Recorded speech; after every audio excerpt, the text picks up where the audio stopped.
My sister cried the loudest at our mother's funeral. She wore black Chanel and pearls that Mom had given her for her 30th birthday. Her hair was perfect, her makeup strategically smudged. She stood at the front of the church, clutching a handkerchief, while relatives whispered about how devoted she'd been, how she'd sacrificed everything to care for Mom in her final months. I stood in the back wearing a black dress I'd bought at Target the night before. Nobody whispered about me. Nobody looked at me at all. I was used to it. Being invisible was my role in this family. But what they didn't know, what nobody knew yet, was that I had something that would change everything, and I was going to use it. My name is Emma Hartley. I'm 32 years old. And for as long as I can remember, I've been the disappointment. My older sister, Victoria, was the golden child. Perfect grades, perfect husband, perfect life. She went to Yale, married a surgeon, lived in a house that looked like it belonged in a magazine. I went to community college, worked as a freelance graphic designer, lived in a one-bedroom apartment with a radiator that clanked all winter. Mom never said I was a failure. Not directly. But the way she looked at me, the way she sighed when I talked about my work, the way she always changed the subject when relatives asked what I was doing with my life, it said everything. When Mom got sick, lung cancer, stage 4, Victoria stepped up immediately. She moved Mom into her guest house, hired private nurses, posted updates on Facebook about how hard it was, how grateful she was for every moment. People loved her for it, called her a saint. I offered to help multiple times, but Victoria always had an excuse. Mom needs rest. The nurses have a schedule. You're so busy with work, Emma. We wouldn't want to burden you. So I stayed away, because that's what they wanted. I visited twice. Both times Victoria was there, hovering, monitoring every word, every gesture. Mom seemed distant, tired, medicated. I tried to talk to her, really talk, but Victoria always interrupted. Mom needs to rest now, Emma. Maybe come back next week. Next week never came. Mom died on a Tuesday morning in October. Victoria called me 3 hours later. Her voice was calm, controlled. She's gone, Emma, peacefully, in her sleep. I sat on my couch, phone pressed to my ear, and felt nothing. Not sadness, not grief, just emptiness. I hadn't been allowed to say goodbye. Not really. The funeral was exactly what you'd expect. Elegant, expensive, perfectly choreographed. Victoria gave a eulogy that made everyone cry. She talked about Mom's strength, her grace, her unconditional love. She talked about the late-night conversations they'd had, the laughter, the tears. She made it sound like a beautiful, sacred goodbye. I wasn't asked to speak. Nobody expected me to. After the service, people gathered at Victoria's house. There was catered food, wine, soft piano music playing in the background. I stood near the window, holding a glass of water, watching. Victoria moved through the crowd like a queen, gracious, composed, accepting condolences with just the right amount of sorrow. At one point, she caught my eye from across the room. She smiled, small, tight, and in that smile I saw it. Victory. She'd won. Again. The will reading was scheduled for the following week. I almost didn't go. What was the point? Mom had always favored Victoria. Everyone knew it. Whatever was left would go to her. The house. The savings. Everything. I'd probably get some token gesture. A piece of jewelry. Maybe a few $1,000s. But something made me go. Curiosity, maybe. Or stubbornness. The lawyer's office was downtown, old wood paneling, leather chairs, the kind of place that smelled like money and secrets. Victoria was already there when I arrived, sitting perfectly straight. Her husband, Derek, beside her, his hand resting on her knee. She glanced at me as I walked in, surprised, maybe, that I'd shown up. The lawyer, Mr. Brennan, was an older man with silver hair and kind eyes. He greeted us both, gestured for us to sit, and opened a folder on his desk. "Thank you both for coming," he said. "I know this is difficult." Victoria nodded solemnly. "Emma and I just want to honor Mom's wishes."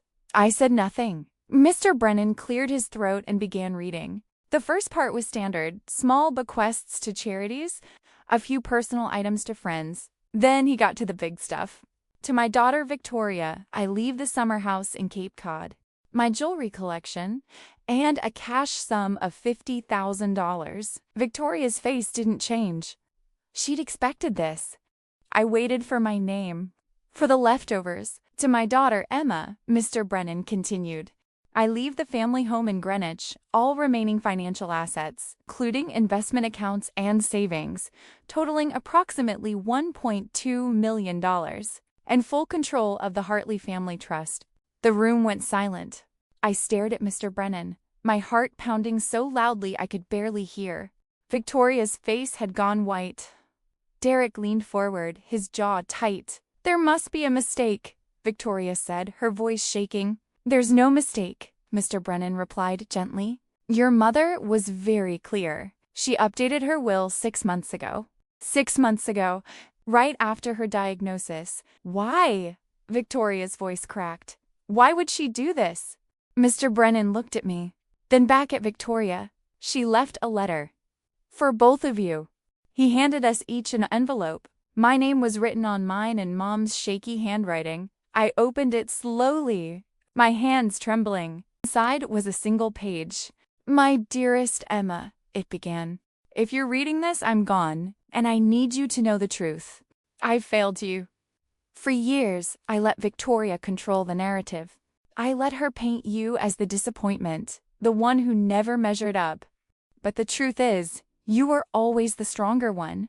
You built a life on your own terms. You didn't need my approval or my money. Victoria, for all her success, has always been fragile, dependent. And in my final months, I saw a side of her I wish I hadn't." My throat tightened. I kept reading. "She isolated me from you, Emma. She monitored my phone calls. She told me you were too busy to visit, that you didn't want to be burdened. But I know that wasn't true. I know you tried. She convinced me to sign documents I didn't fully understand. She moved money, changed accounts.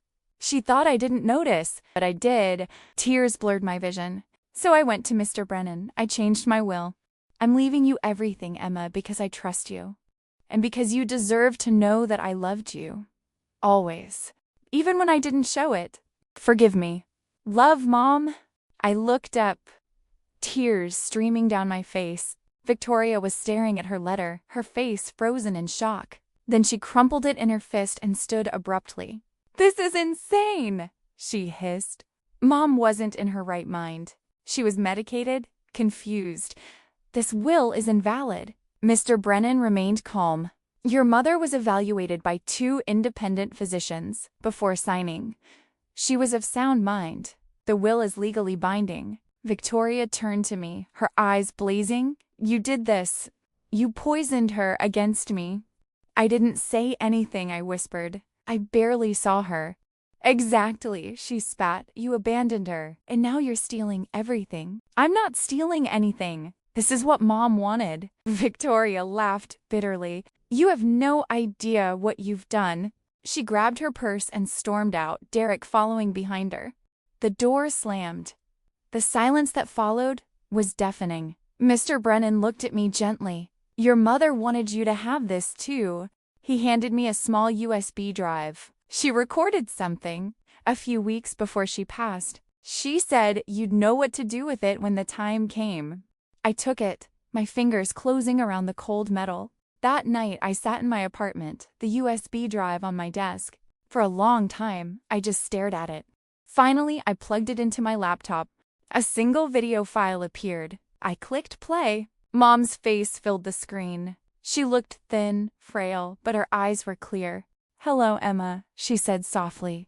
"If you're watching this, then you've already heard the will."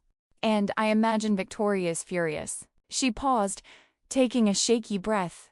"I need to tell you something. Something I should have said years ago. Victoria isn't who you think she is."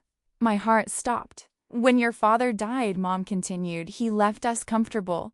Not rich, but secure. The life insurance, the investments. It was supposed to last. To take care of all of us. But 5 years ago, Victoria came to me. She said Derek's practice was struggling, that they needed help. She asked for a loan. $50,000. I gave it to her because she's my daughter, because I wanted to help. Mom's voice cracked, but it didn't stop there. She kept asking, and I kept giving. 100,000, then 200, then more. She said it was temporary, that she'd pay me back. She never did. I felt sick. By the time I got sick, Mom said, most of the money was gone.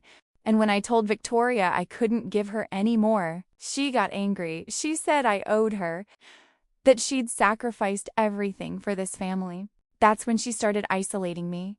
She moved me into her guest house, yes. But it wasn't out of love. It was control. She monitored my calls. She kept you away. She convinced me to add her name to my bank accounts for emergencies. And then she started transferring money. Small amounts at first, then larger. She thought I wouldn't notice, but I did. Tears were streaming down my face. So I went to Mr. Brennan, Mom said. I changed everything. I moved what was left into a trust. I named you executor. And I started documenting everything. She leaned closer to the camera. On this drive, you'll find bank statements, transfer records, emails, everything you need to prove what she did. I don't know if you'll use it. That's your choice. But I wanted you to have the truth. Mom wiped her eyes. I'm so sorry, Emma, for everything, for making you feel invisible, for letting her take so much from you. You deserved better. And I hope, wherever I am, that you can forgive me. The video ended.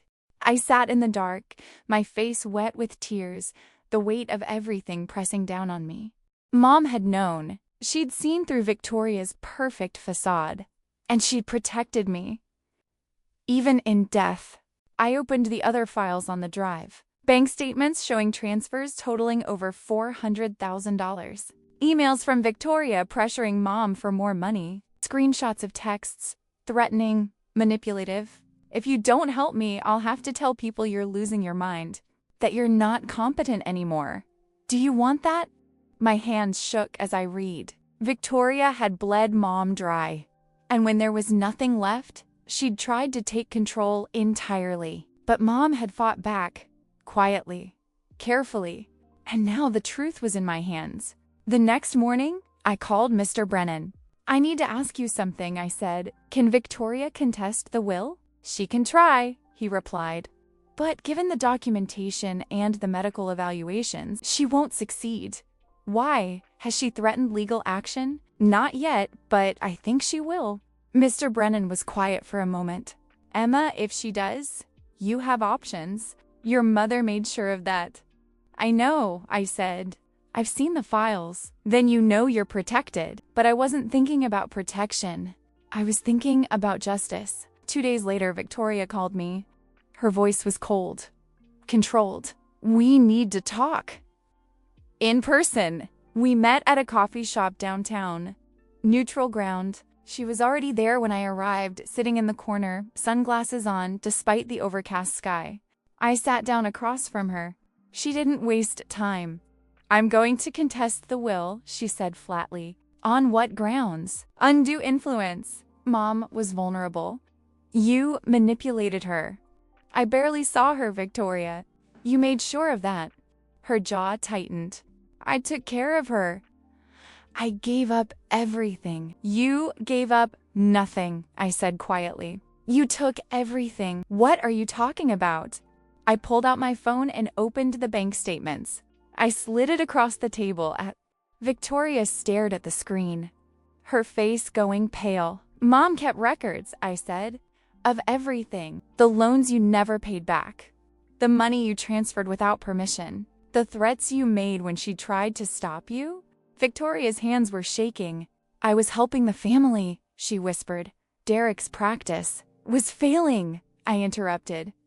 And instead of being honest, you bled Mom dry and made her feel guilty for not giving you more. She looked up at me, eyes glistening. What do you want? She asked. Money? I'll pay you back. With what? I asked.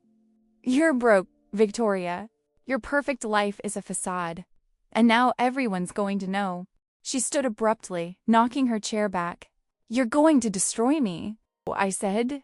You destroyed yourself. She left without another word. A week later, Victoria's lawyer sent a letter withdrawing the contest. Mr. Brennan called to tell me. She's backing down, he said. Probably realized she didn't have a case. Or realized I had evidence that could ruin her, I replied. He chuckled softly. That too. I moved into Mom's house a month later. It was strange at first, walking through rooms filled with memories. But slowly I made it mine. I painted the walls, rearranged the furniture, planted new flowers in the garden. I didn't hear from Victoria for months. Then one afternoon, she showed up at the door. She looked different, tired, smaller somehow. Can I come in? She asked quietly. I hesitated, then stepped aside. We sat in the living room, the same room where we'd spent Christmas mornings as kids. I'm sorry, she said finally. For what? Specifically, she took a shaky breath. For everything, for shutting you out, for taking the money, for making you feel like you didn't matter. I looked at her, really looked at her. And for the first time, I didn't see the golden child.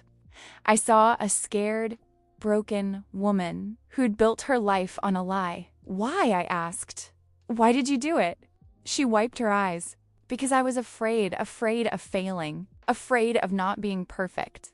And when things started falling apart, I didn't know how to ask for help. So I just kept taking and lying and pretending. And it cost you everything, I said softly. She nodded. Derek left me, did you know that? I didn't. He couldn't handle the shame, the debt, the truth. So he left, and I'm alone now. Just like I made you feel all those years. We sat in silence for a long time. I'm not asking for forgiveness, she said finally. I don't deserve it. I just wanted you to know I'm sorry. And that Mom was right. You were always the stronger one. She stood to leave. Victoria, I said. She turned. I'm not going to use the files. I'm not going to destroy you. But I'm not going to forget either. She nodded. Thank you. And then she left. I stood at the window, watching her walk down the driveway. For so long, I'd wanted revenge, wanted her to hurt the way I'd hurt. But now, seeing her broken and alone, I felt something else. Pity and maybe, just maybe, the beginning of peace. Months passed. I settled into my new life. I used some of the inheritance to expand my design business, hired a small team, took on bigger clients. For the first time in my life, I wasn't struggling. I was thriving, and I made sure to use the Hartley Family Trust the way Mom intended, to help people, to give back. I funded scholarships for kids who didn't fit the mold. The artists, the dreamers, the ones everyone underestimated, the ones like me. Victoria and I didn't speak often, but we didn't need to. The chapter was closed. The story was over. And I'd finally stepped out of her shadow. One evening I was sitting in my garden, watching the sun set over the trees. I thought about everything that had happened. The pain, the betrayal, the unexpected gift Mom had left me. Not just money, but truth and freedom. I'd spent so much of my life feeling invisible, but invisibility had taught me to see clearly, to notice things others missed, to value what truly mattered. And in the end, that had been my greatest strength. Victoria had lived for appearances, for approval, and it had destroyed her. But I'd lived for myself, quietly, honestly, and it had saved me. As the last light faded from the sky, I whispered into the evening air, "Thank you, Mom, for seeing me, finally." And somewhere, I like to think, she heard me. Because the greatest revenge isn't destruction. It's becoming everything they said you'd never be. And standing in that garden, in that house, in that life I'd built, I knew I'd already won.